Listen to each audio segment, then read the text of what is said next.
Hi, this is Jonathan from Joel Rizzo's Authentic White Tiger Kung Fu. As a professional chef, I know the importance of having recipes on every dish on the menu. Recipes are the culinary roadmap which serves to get chefs the desired result. Great tasting food.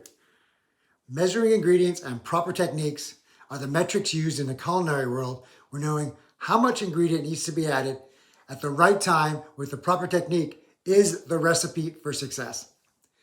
In Kung Fu, your content roadmap is your recipe for success, and it is also measured by specific metrics. At the completion of every rank, the student must test to show their competence at the specific rank they are trying to attain. There are quantifiable goals that must be attained in order to promote to the next rank. They are the milestones in the roadmap, highlighting both proficiency and growth.